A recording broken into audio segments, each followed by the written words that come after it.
Passport নেই, তবুও যেভাবে দেশে ফিরতে পারবেন তারেক রহমান। চলতি মাসে দেশে ফিরতে পারেন বিএনপির ভারপ্রাপ্ত চেয়ারম্যান তারেক রহমান, এমনটাই দাবি করা হয়েছে দলের পক্ষ থেকে। তবে কিভাবে তিনি দেশে ফিরবেন তা নিয়ে এখনো রয়ে গেছে প্রশ্ন, কারণ এই মুহূর্তে বৈধ বাংলাদেশি পাসপোর্ট নেই তার কাছে, এমনকি আবেদনও করেননি এখন পর্যন্ত।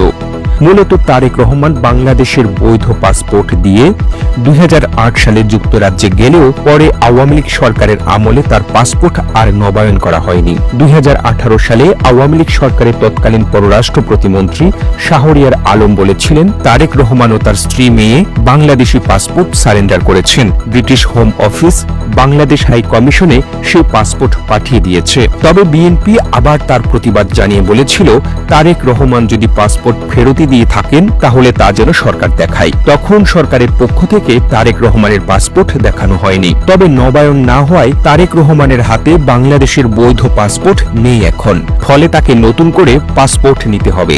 অবশ্য খোঁজ নিয়ে জানা যায় দেশে ফেরার ক্ষেত্রে তারেক রহমানের জন্য পাসপোর্ট কোনো বড় বাধা নয়, বিকল্প উপায়ও আছে, আর তা হলো ট্রাভেল পাস। এই ট্রাভেল পাস হলো একটি অস্থায়ী ভ্রমণ নথি যা বিদেশে অবস্থানরত পাসপোর্টহীন কোনো বাংলাদেশীকে শুধু একবার বাংলাদেশে ফিরতে ব্যবহার করতে দেওয়া হয়। বিদেশে থাকা অবস্থায় পাসপোর্ট হারিয়ে গেলে ট্রাভেল পাস দেওয়া হয়।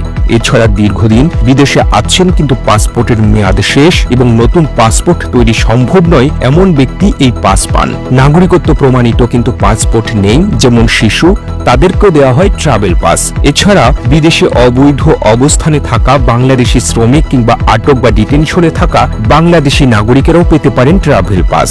বাংলাদেশে আসার ট্রাভেল পাস পাওয়ার জন্য শুধু দরকার বাংলাদেশি নাগরিক হওয়ার প্রমাণ, যেমন জন্ম নিবন্ধন, জাতীয় পরিচয়পত্র, পুরনো পাসপোর্ট যদি থাকে, কোনো আত্মীয়ের হলফনামা, স্কুল কলেজের সনদ, প্রবাসে আটক হলে স্থানীয় পুলিশের কাগজপত্র। স্বরাষ্ট্র মন্ত্রণালয়ের বহির্গমন অনুবিভাগ শাখা সূত্রে জানা যায় তারেক রহমান চাইলে খুব সহজে দেশে ফিরতে পারবেন। এক্ষেত্রে তার কাছে পাসপোর্ট থাকার প্রয়োজন নেই। তিনি লন্ডনের বাংলাদেশ হাই কমিশন থেকে ট্রাভেল পাস নিয়ে বাংলাদেশে ফিরতে পারবেন। বিএনপির স্থায়ী কমিটির সদস্য সালাউদ্দিন আহমেদও জুলাই অভ্যুত্থানের পর দেশে ফিরেছেন এই ট্রাভেল পাস ব্যবহার করেই।